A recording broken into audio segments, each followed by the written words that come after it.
안녕하세요. 어린이집 다녀가는 길인데요. 아침 등원할 때 제가 인상 깊은 장면을 봤습니다.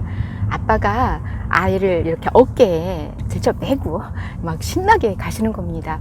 근데 아이가 어린이집 가기 싫다고 떼부려서 빨리 데려다 주려고 그러시는 건가 싶었는데, 그거 치고는 굉장히 발걸음이 경쾌하신 거예요.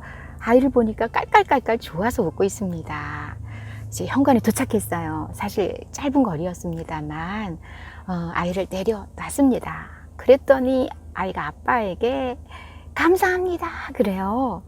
다녀오세요 그리고 신나게 현관 안으로 들어가는 걸 봤습니다.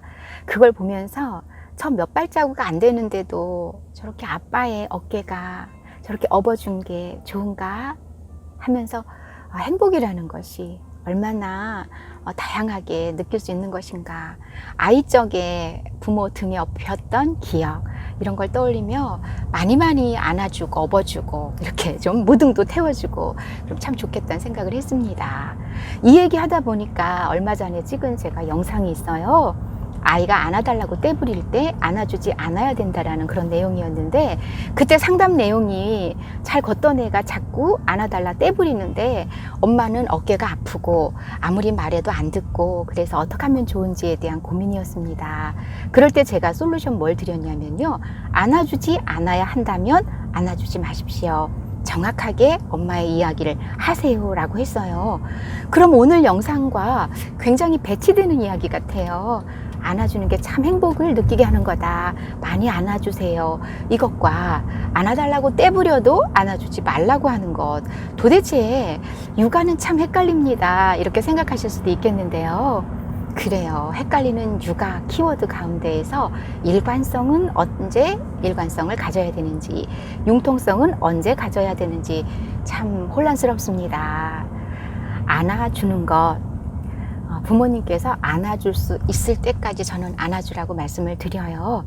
지난번 상담은 엄마가 안아줄 수 없는 상황이었어요. 어깨가 굉장히 아프고, 그리고 너무 계속 아이가 걸을 수 있는데도 불구하고 습관적으로 안아달라고 떼를 부려서 서로 힘든 그런 경우였거든요. 아이가 등원할 때 엄마가 잠깐 업어주고 그리고 안아주고, 또 아빠 같은 경우는 훨씬 아이를 안아주고 업어주기가 좋습니다.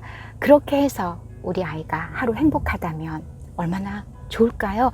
행복한 아이가 유치원이나 어린이집에 가서 친구들과 또 선생님과 상호작용을 잘할 수 있거든요. 제가 그걸 알기 때문에 아침에 특히 아이 기분 좋게 해서 보내는 건 정말 강력 추천할 만합니다.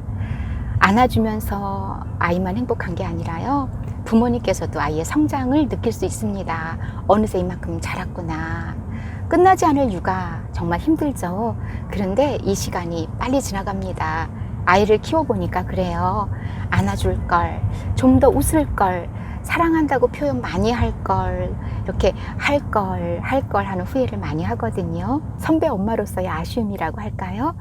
그래서 오늘은요, 안아줄 수 있을 때 많이 안아주시고요, 표현할 수 있을 때 사랑을 많이 표현하라는 말씀 드리고 싶습니다. 헷갈리지 않도록 좀 정리를 해드리면요, 아이가 습관적으로 엄마가 힘들고 업어줄 수 없고 안아줄 수 없을 때 계속 떼부린다면 지난번 영상 참조하셔서 어떻게 해야 되는지 육아에 참조하시고요, 오늘 영상은 안아줄 수 있을 때 엄마 아빠 그리고 아이 행복 많이 느끼는 육아로 추천을 해드렸습니다. 아이와 부모님 모두 행복하세요. 여기서 마치겠습니다. 안녕히 계세요.